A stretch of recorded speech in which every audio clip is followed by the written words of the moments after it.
लगती है यहाँ पे चाय सुट्टा बार। फुल मशीन में चाय एक्टिंग है।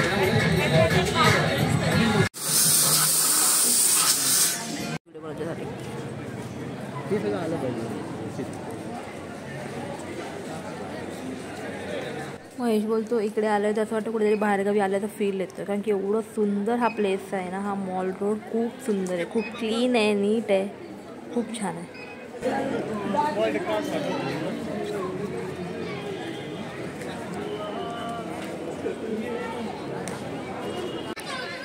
किती क्यूट आहे। इथे 40-50 रुपये काय नाही। स्टफिंग इतना मोठं बघितलं, बोलले ना एवढं मोठं असतं ते। राइस का रहता है क्या ये?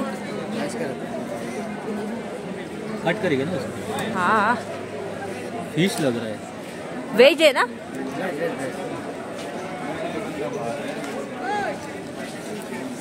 और लॅपिंग कितने का है? ते हे आहे वॉलनट सिद्धू, मनालीचं लोकल फूड आहे।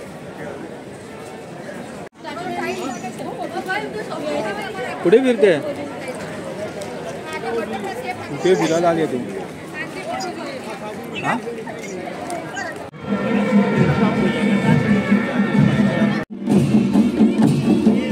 मला आधी वाटलेलं कोणाचं तरी लग्न वगैरे चालू आहे का, त्याचं काही रिच्युअल्स वगैरे आहेत का।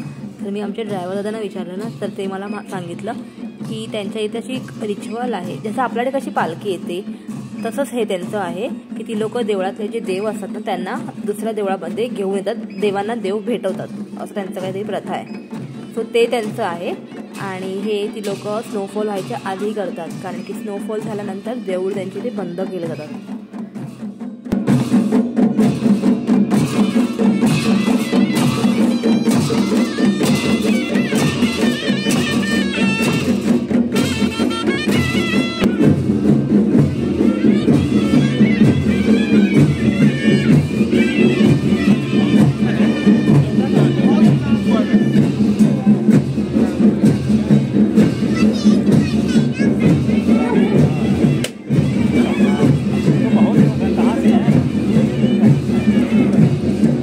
ये मूंग का हलवा है ना? लोकल स्वीट डिश आहे इकडची, त्याला काय म्हणतात मला पण नाही माहिती। चल ना चल ना आतमध्ये तेवढं। हे एक बुद्धिस्ट मंदिर आहे। थंडी वाढली आता परत। तिथे कॅफे पण आहे, हे बघ हे आहे ते।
आज डे 2 होता मनालीमध्ये आणि आज आमची वेडिंग ॲनिव्हर्सरी पण आहे। सो आम्हाला लग्नाला 4 वर्ष पूर्ण होऊन 5व्या वर्षात आम्ही पदार्पण केलेलं आहे। सो सोलोंग व्हॅलीला गेलेलो आज, तुम्ही असं व्हिडिओमध्ये बघितलंच आहे। आणि सगळ्यात मोठी आज ब्लेसिंगवाली जी गोष्ट घडली आमच्याबरोबर ती होती की ते बघा ना की पूर्ण म्हणजे ते डोंगरच आहे आणि तिकडनं एक्झॅक्टली पाणी त्या शिवलिंगवरतीच पडतं. आणि ना आता तर नोव्हेंबरमध्ये तर बर्फ नाहीये म्हणून, नाही तर डिसेंबरमध्ये वगैरे ना तर शिवलिंगवरती पाणी पडतं आणि त्याचा असा बर्फ जमा होतो तर शिवलिंगच्या शेपचा. सो ते खूप पवित्र जागा आहे ती आणि खरंच आमचं ब्लेसिंग आहे की आजच्या दिवशी आम्हाला तिकडे जायला मिळालं आणि खूप पॉझिटिव्ह फिलिंग आहे तिकडे खरंच. आणि थंड ते एवढं वाटतं ना तिकडे गेल्यावर, खूप थंडी आहे तिकडे, पण ते खूप भारी होतं. म्हणजे त्याच्या मागचं जे हिस्ट्री आहे ती खूप जबरदस्त आहे की ते एक्झॅक्टली झरण्याचं पाणी पडतं आणि ते बापरे खूप. आम्ही मॉल रोडमध्ये गेलो ना तर तिकडे आम्ही सिद्धू घालेला, मला खरंच सांगते मला नाही आवडला तो. तर मी सांगू एक्झॅक्टली तुला तो कसा होता सिद्धूमध्ये तुम्ही हे खाल्ले आहेत ना ढोकला, व्हाईट ढोकला, तो कसा होता स्टफिंग असं तो आणि खाली सेम म्हणजे ते एकच होतं.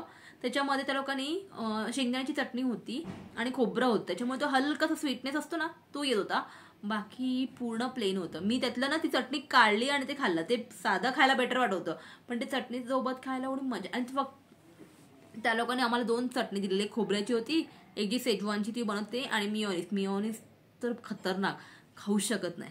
मला माहित नाही, मला याची बिलकुल टेस्ट याची आवडली नाही, बिलकुल पण नाही. मी जरा पण नाही खाल्लं. ते तिकडची लोकल डिश आहे आणि अननेसेसरी एवढी एक्सपेन्सिव्ह का देतात मला कळत नाही. तो म्हणजे कोणाला ट्राय, कारण की ते एवढं अख्खा मोठं आहे की ते नाही होत खायला आपल्याला, ऑलरेडी ते वेस्ट होतं.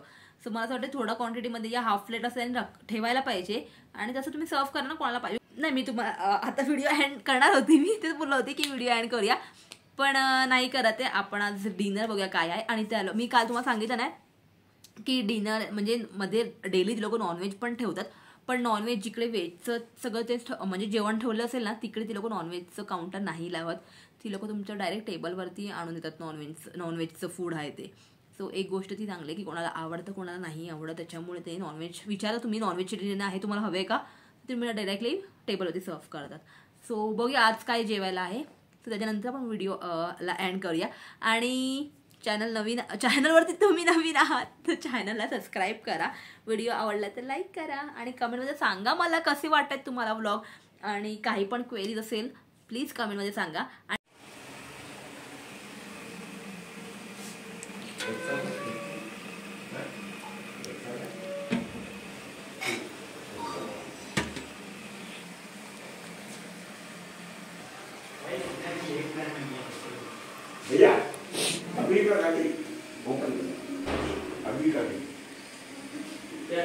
आता जेवण झालं आता, पण मला मॅगी खायची क्रेविंग आली आहे.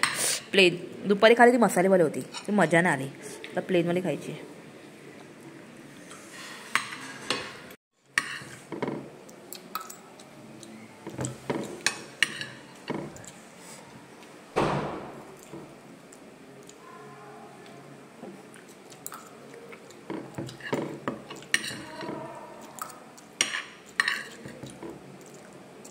मी कधी घरी पण एवढी मॅगी नसेल खाल्ली, जुडीची खाते.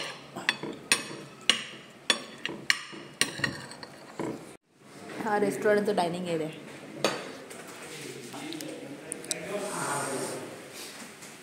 तर आमचा मेजरली सोलंगवेलीमध्ये जाण्याचा एकच हेतू होता, बर्फ.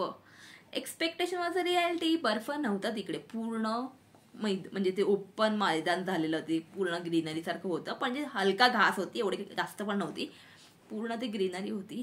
त्याच्यामुळे उद्याच्या व्लॉगमध्ये तुम्हाला नक्की बर्फ बघायला भेटेल, कारण की ते नाही आता सांगणार मी कायच, त्यावेळी उद्याचा व्लॉग बघा. उद्याचा व्लॉग लवकर, ह्या व्लॉग नंतर लगेच दुसऱ्या दिवशी तो व्लॉग पण येईल. So stay tune.